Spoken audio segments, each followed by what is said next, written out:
میرے ڈاکٹر کاظمیر اندریچ نے ladies ward میں مجھے مریضوں اور نرسوں سے متعارف کراتے ہوئے بولا، یہ سب سوویت شہری ہیں، ہمارا خاندان ہے، آپ سب سے ملو، گپ شپ کرو، بس اداس نہ ہونا۔ ایک اجنبی کی حیثیت سے ایک بالکل ہی اجنبی ماحول میں اجنبی لوگوں کے ساتھ میرا وقت کیسے گزرا۔ چیریپاوت اسٹیل پلانٹ اور زاوتسکایا 19 میں واقع ٹی بی ہسپتال میں جو 9 مہینے میں نے گزارے، واقعی اس دوران میرا ایک خاندان سا بن گیا۔ آج اتنا عرصہ گزر جانے، یعنی تقریباً نصف صدی کے بعد بھی وہ یادیں، وہ لوگ مجھے یاد ہیں، شاید اس لیے کہ نہ جانتے ہوئے بھی ان لوگوں نے مجھے اپنا سمجھا، پیار دیا اور عزت دی اور میری مدد بھی کی۔ آئیے چند لوگوں کو یاد کر لیں تاکہ معلوم ہو سکے یہ چند ماہ ہمارا سوویت خاندان کیسا تھا۔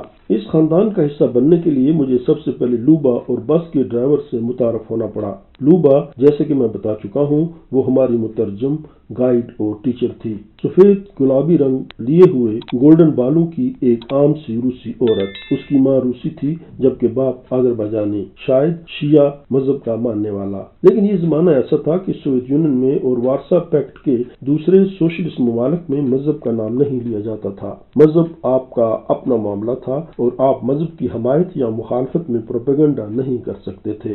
شروع میں تو لوبا سے روزانہ ملاقات ہوتی، لیکن جب میں باقاعدہ طور پر ہسپتال کا حصہ بن گیا تو پھر وہ 2-3 ہفتوں میں ایک چکر ہسپتال کا لگا لیتی، ڈاکٹروں اور نرسوں سے مل لیتی اور ظاہر ہے میری دلجوئی بھی کرتی۔ وہ اسکول لائف کے بعد ایک ٹیکنیکل ادارے میں داخل ہو گئی۔ وہاں اس نے خراج مشین پر کام سیکھا، پھر وہ پلانٹ میں خراج مشین آپریٹر کے طور پر کام کرتی رہی اور ساتھ ہی ساتھ تعلیم بھی حاصل کرتی رہی۔ اب وہ فارن ریلیشنز اور انگلش روسی مترجم و ٹیچر کے فرائض انجام دیتی تھی۔ وہ ینگ کمیونسٹ لیگ کی ممبر تھی اور خواب دیکھتی تھی کہ جلد ہی سوویت کمیونسٹ پارٹی کی ممبر بن کر ترقی کرتے ہوئے ماسکو میں وزارت خارجہ میں کوئی اہم عہدہ حاصل کر لے گی۔ ہم دونوں جب بھی موقع ملتا فیکٹریوں، کارخانوں، کمیونسٹ پارٹی اور سیاست پر عالمی مزدور تحریک کے بارے میں خوب بحث کرتے۔ وہ سوویت انداز سیاست کو ہی سوشلزم کی کامیابی کے لیے ایک زینہ سمجھتی تھی، جبکہ میں اگرچہ سوویت زندگی کو زیادہ سے زیادہ سمجھنا چاہتا تھا، لیکن میں مذہب کو بالکل ایک طرف رکھ کے مساوات زندگی کا حصول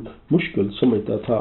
میں آج بھی سمجھتا ہوں کہ لوبا واقعی میری کامریڈ تھی اور اگر وہ نہ ہوتی تو میں وہاں اپنا علاج نہ کرا سکتا اور ناکام ہی واپس آ جاتا۔ خاص طور پر پلانٹ کی انتظامیہ، وارناسکی تک میری آواز پہنچانا اور ہادی کی سازشوں سے بچانا، پھر ہسپتال میں میرے لیے وسائل مہیا کرنا، یہ سب اسی کی وجہ سے ممکن ہوا۔ سوویت یونین سے واپس آنے کے بعد ہماری خط و کتابت چند ماہ رہی، لیکن اسٹیل ملز سے نئے لوگ جب بھی وہاں جاتے تو ہم ایک دوسرے کو ان کے بارے میں لکھتے۔ تاہم پھر یہ خط و کتابت ختم ہو گئی اور میں اسٹیل ملز میں ہونے والی مزدور سیاست میں کھو گیا۔ مجھے پورا یقین ہے کہ آج کل لوبا کہیں کسی اچھے عہدے تک پہنچنے کے بعد ریٹائر ہو چکی ہوگی۔ ارناسکی ایک خشک مزاج کا لمبا تڑنگا شخص جو اپنی اینک کے پیچھے سے مخاطب کی آنکھوں میں اتر جاتا اور گہرائیوں میں چھپے ہوئے رازوں تک پہنچنے کی کوشش کرتا، ڈسپلن پر سختی سے کاربند رہتا اور سوویت کمیونسٹ پارٹی کا وفادار ممبر، جو کہتا اس پر نہ صرف عمل کرتا بلکہ ہمیشہ قائم رہتا،